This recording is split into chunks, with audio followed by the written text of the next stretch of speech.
Hello everyone, and welcome back. Today, we're staring down the barrel of a crisis unlike anything we've seen in modern American history. The headlines are screaming, the borders are in chaos, and the nation is on the brink. Donald Trump is back, and he's launching a full-scale war on illegal immigration, deploying the military, reinstating Remain in Mexico, and unleashing a mass deportation machine that will send shockwaves across the globe. This isn't just a shift in policy, it's a radical transformation that is setting the stage for a humanitarian catastrophe. Trump's inauguration was more than just a transfer of power. It was a declaration of war. "I will declare a national emergency at our southern border. All illegal entry will immediately be halted," he roared, kicking off a new era of zero tolerance. "We will begin the process of returning millions and millions of criminal aliens back to the places from which they came." This isn't just about border security, folks. This is about a president who is ready to use the full might of the U.S. military to implement a policy that is not only controversial, but also raises serious moral questions. The plan is simple: seal the border, deport the undocumented, and use military might to do it. This includes ending birthright citizenship, suspending refugee resettlement, deploying troops to the border, and designating international cartels as foreign terrorist organizations under the guise of the Alien Enemies Act of 1798.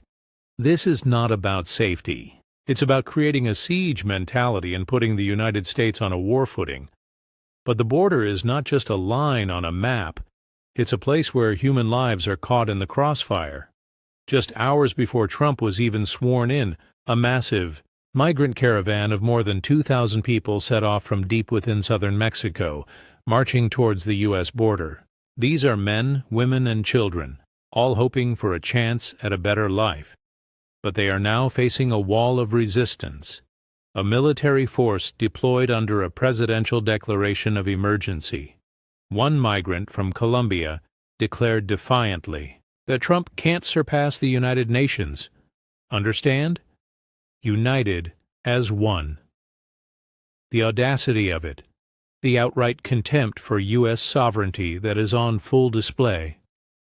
He claims that the world is supporting us because the cause is one. The cause of whom? Not us, I can assure you. These aren't refugees fleeing a crisis. They're economic opportunists hoping to force their way into our nation. Others say that they still believe they will find a way into the U.S. despite Trump's actions. They believe there is always a pathway, and they will take it.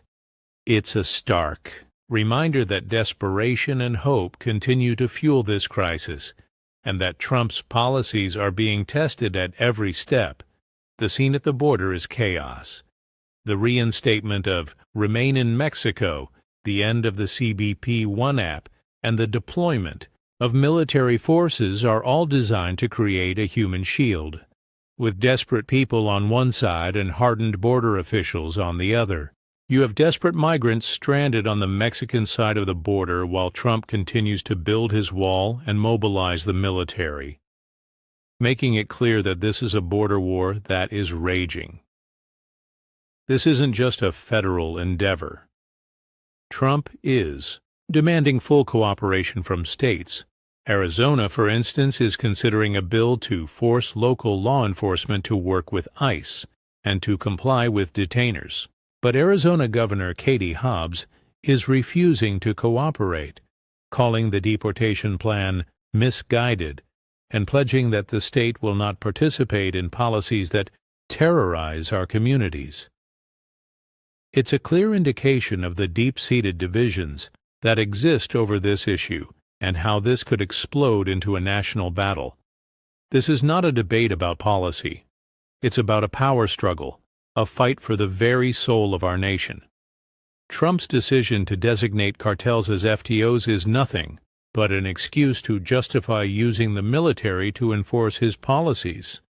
This isn't about ending crime. It's about creating an excuse for extreme government action, even when it goes against basic human rights and fundamental legal principles. This is more than just border control. It's a fundamental redefinition of our identity and the very values that this nation was founded upon. Trump has issued a challenge that cannot be ignored. Are we going to stand idly by and watch this blatant attack on human rights, or are we going to fight back?